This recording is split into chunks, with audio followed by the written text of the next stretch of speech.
Everyone welcome back to my YouTube channel. तो आज की ये जो वीडियो है, ये जो नए गोल्ड लोन के रूल्स आए हैं आरबीआई की तरफ से, उसके ऊपर हम एक डिटेल्ड वीडियो बनाने लगे हैं और इसमें हम पूरे डिटेल में समझेंगे कि क्या क्या चेंजेस हुए हैं, किस किस तरह के चेंजेस हुए हैं, और पूरे 10 पॉइंट्स में मैं आपको डिटेल में समझाऊंगा कि ये आरबीआई ने क्या क्या गोल्ड लोन को लेकर क्या क्या चेंजेस किए हैं। ठीक है, तो अगर आप इस चैनल पर नए हैं तो सब्सक्राइब जरूर कर देना। Let's begin. सबसे पहले देखते हैं कि भाई क्या चेंज हुआ है, हुआ क्या है। तो ठीक है, तो reserve bank of India has introduced a series of reforms regarding gold and silver loans. तो ये सिर्फ गोल्ड से रिलेटेड नहीं है, सिल्वर से भी रिलेटेड है, और दोनों में एक सीरीज ऑफ रिफॉर्म्स की हम बात कर रहे हैं। It is not just one और टू रिफॉर्म्स। और ये कब से इंप्लीमेंट होगा, तो अक्टूबर 2025 से ये शुरू हो जाएगा फेजेस में इंप्लीमेंट होना, और फाइनली अप्रैल 2026 तक पूरी तरह से इसको इंप्लीमेंट कर दिया जाएगा। अब इसके मेजर चेंजेस क्या क्या हैं उसके बारे में बात करते हैं। सबसे पहला चेंज आया है वो है restriction on gold purchase financing को लेकर। ठीक है, तो उसका जो फर्स्ट पॉइंट है वो है no loans for buying gold. इसका मतलब bank and NBFCs are prohibited from granting loans for the purchase of gold in any form. तो पहले जो बैंक और एनबीएफसीज लोन ग्रांट कर दिया करती थी, अब वो नहीं कर पाएंगी, चाहे वो ज्वेलरी को लेकर है, ऑर्नामेंट्स को लेकर है, कॉइन को लेकर है, ईटीएफ को लेकर है, म्यूचुअल फंड्स को लेकर है। किसी भी तरह का के केस में बैंक और एनबीएफसीज को बिल्कुल रोक दिया गया। They can not grant loan for the purchase of gold. Gold को परचेज करके वो कोई भी लोन इशू नहीं कर सकते। दूसरी चीज, no lending against primary gold और सिल्वर। मतलब institution can not offer loans against raw और प्राइमरी गोल्ड। तो कोई भी अगर रॉ गोल्ड है या प्राइमरी गोल्ड है या सिल्वर है, उसको लेकर के इंस्टीट्यूशन कोई भी तरह का लोन ऑफर नहीं कर सकता। राइट, अगला जो बड़ा चेंज आया है that is related to expanded access and scope of gold and silver loans. अब इसमें कुछ चीज़ें जो अच्छी हुई हैं कि इसका स्कोप और इसके एक्सेस को भी बढ़ाया गया है। तो उसमें पहली चीज़ है वाइडर एलिजिबिलिटी। इसका मतलब gold and silver based working capital loans are now extended beyond jewellers. तो पहले ये जो लोन था सिर्फ ज्वेलर्स को मिलता था, बट अब इसको एक्सटेंड करके ऑल द अदर मैन्युफैक्चरर्स को भी कर दिया है जो कि गोल्ड और सिल्वर को as a raw material use करते हैं। राइट, तो उनको भी वर्किंग कैपिटल के लोन मिल सकते। दूसरी चीज, broader inclusion. Small urban cooperative banks in tier 3 and tier 4 cities are can also lend against Boolean.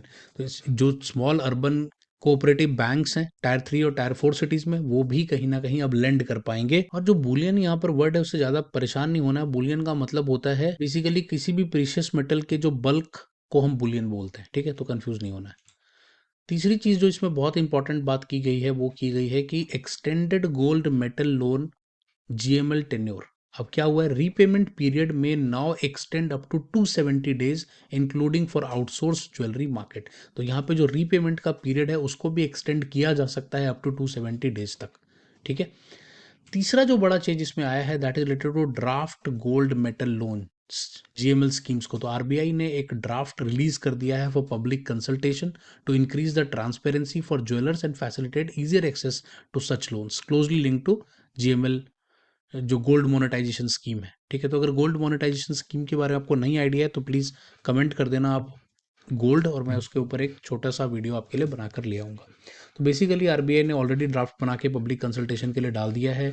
Jewellers भी उसको देख रहे हैं कहीं ना कहीं, और वो अपने फीडबैक्स को प्रोवाइड करके फाइनली इसको इम्प्लीमेंट किया जाएगा। जो अगला बड़ा चेंज यहाँ पे आया है that is related to tiered loan to value LTV ratios को लेकर के, जो कि इफेक्टिव होगा अप्रैल 2026 से।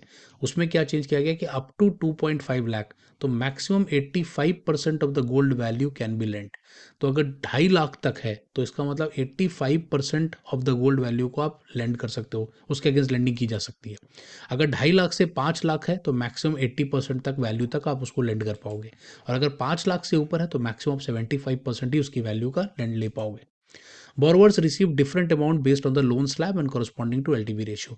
अब यहाँ पे जो एक इंपॉर्टेंट चीज़ है कि जो बोरोवर्स हैं उनको भी लोन या अमाउंट उसी के हिसाब से मिलेगा कि वो कौन से लोन स्लैब में आ रहे हैं, प्लस एलटीवी रेशियो उनका क्या चल रहा है। और एलटीवी रेशियो अगर आपको नहीं पता है भाई क्या होता है तो प्लीज़ आप मुझे कमेंट में एलटीवी लिख देना, उसके ऊपर हम फाइनेंशियल टर्म सीरीज में एक वीडियो बना लें। अगला जो बड़ा चेंज आया है वो स्ट्रिक्ट बुलेट रीपेमेंट रूल्स को लेकर आया है। ये भी इफेक्टिव होगा अप्रैल 2026 से लेकर। तो पहली चीज, all the principal and interest must be repaid within 12 months. तो किसी भी तरह का अगर आप लोन ले रहे हैं तो प्रिंसिपल और इंटरेस्ट दोनों को रीपे करना होगा आपको within 12 months. The practice of rolling over loans by playing only interest is no longer allowed. तो पहले के लोग क्या करते थे, लोग लोन को रोल ओवर करते रहते थे, सिर्फ इंटरेस्ट पे करते रहते थे, और लोन जो है प्रिंसिपल तो कभी पे आउट होता ही नहीं था। लेकिन वो अब प्रैक्टिस कहीं ना कहीं खत्म कर दी गई। इसका मतलब आपको प्रिंसिपल प्लस इंटरेस्ट दोनों ही पे करना पड़ेगा। अगला बड़ा चेंज आया है faster return of pledged gold को लेकर के। उन्होंने क्लियरली कह दिया है कि lender must return the pledged gold on the same day और within 7 working days of the loan after loan closure. तो लोन अगर आपने प्लेज किया हुआ है, गोल्ड अगर प्लेज किया हुआ है आपने, तो या तो आपको सेम डे पे जमा करना पड़ेगा, या फिर आपको 7 वर्किंग डेज, लोन जैसे ही क्लोज होगा उसके 7 दिन के अंदर अंदर आपको जमा करना पड़ेगा। पेनल्टी को लेकर उन्होंने क्लियरली कह दिया है कि 5,000 रुपये पर डे तक आपको पेनल्टी पड़ जाएगी अगर आप इसको फुलफिल नहीं कर पाते। Enhance transparency in the loan agreement, अगला 7th नंबर चेंज हमारा, तो उसको लेकर उन्होंने क्लियरली कहा कि भाई डिटेल्स अबाउट प्लेज्ड कोलैटरल। तो देखो एक चीज़ जो इंपॉर्टेंट है कि जो लोन एग्रीमेंट्स होंगे ना, उसमें क्या क्या चीज़ें बहुत क्लियरली आपको बतानी है। पहली तो कि प्लेज्ड कोलैटरल को लेकर पूरी डिटेल्स वहाँ पर होनी चाहिए। दूसरा, गोल्ड की वैल्यूएशन मेथडोलॉजी भी वहाँ पे मेंशन होनी चाहिए और उसके बारे में भी हम आगे बात करेंगे। इसके अलावा ऑक्शन के क्या रूल्स होंगे और टाइमलाइंस होंगे वो भी वहाँ पे मेंशन होने चाहिए। Plus deadline for gold return after closing the loan, तो लोन जब क्लोज हो जाएगा तो उसके कितने टाइम तक गोल्ड आप रिटर्न कर सकते हो, उसकी भी डेडलाइन वहाँ पे क्लियरली मेंशन होनी चाहिए। स्ट्रिक्ट वैल्यूएशन रूल्स को लेकर मैंने अभी आपको बताया वैल्यूएशन को लेकर कैसे, तो सबसे पहले फिक्स प्राइसिंग मेथड का इस्तेमाल किया जाएगा। Gold value of loans is fixed as a lower. Fix pricing method कैसे काम करेगा कि उसमें गोल्ड की जो वैल्यू फॉर लोन होगी वो बेसिकली 30 डेज का एक एवरेज हम निकालेंगे और उसके हिसाब से उसको एक फिक्स प्राइस पे रख देंगे जो डिसाइडेड बाय सेबी हो या आईबीजी। दूसरी चीज जो यहाँ पे इंपॉर्टेंट होगी वो होगी इंट्रिंसिक वैल्यू ओनली। इसका मतलब ये only the intrinsic metal value is considered, चाहे स्टोन है चाहे gems and making charges are excluded. मतलब अगर कोई भी चीज आप रख रहे हो, मान लो कोई ज्वेलरी रख रहे हो, कुछ भी रख रहे हो, तो उसके मेकिंग चार्जेस को यहाँ पे एक्सक्लूड कर दिया जाएगा और जो उसके मेटल की वैल्यू है उसी के हिसाब से आपको लोन दिया जाएगा।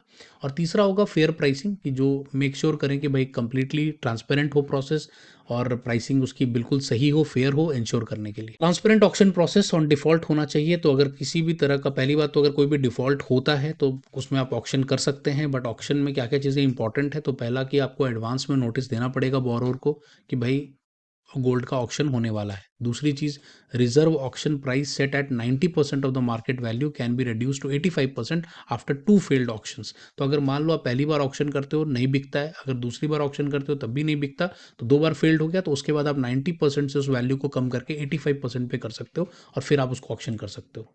Any surplus from the auction proceeds must be return to the borrower. अगर कुछ भी सरप्लस अमाउंट आपको मिलता है ऑक्शन से, तो वो बाकी का अमाउंट जो है वो आप बोरोवर को वापस कर दोगे with in 7 days. Last but not the least, communication clarity और बोरल प्रोटेक्शन को लेकर क्या चीज़ें बताई गई हैं। तो पहला तो लोकल लैंग्वेज कम्युनिकेशन होना चाहिए। मतलब अगर आप लोन दे रहे हो तो उसके टर्म्स एंड कंडीशंस, उसकी वैल्यूएशन, एवरीथिंग जो है लोकल, जो बोरोवर है उसके लोकल लैंग्वेज में आपको समझानी पड़ेगी। दूसरी चीज़, protection for the illiterate borrowers. For illiterate borrowers terms have to be explain in presence of an independent witness. ये एक इंपॉर्टेंट पॉइंट है, क्योंकि अब यहाँ पे आपको एक इंडिपेंडेंट विटनेस जो लैंग्वेज को समझता है वो वहाँ पे होगा, उसके सामने ही आप उसको समझाओगे सारे पॉइंट्स को, तभी उसको लोन दिया जाएगा। तीसरा, कंज्यूमर प्रोटेक्शन को लेकर उन्होंने क्लियरली कहा प्रोसेस को ट्रांसपेरेंट रखना है, प्लस प्रोटेक्ट करना है उन कस्टमर्स को जो काफ़ी वनरेबल होते हैं। So thank you so much. I hope कि आपको पूरा ये समझ में आ गया हो कि क्या क्या चेंजेस किए हैं आरबीआई ने। अगर आप चैनल पे न्यू हैं तो सब्सक्राइब कर लेना, और अगर आप इस नोट्स को लेना चाहते हैं तो आप चैनल पे ज्वाइन का बटन दबा सकते हैं और नोट्स मास्टर को एक्सेस कर सकते हैं। मिलते हैं अगली वीडियो में।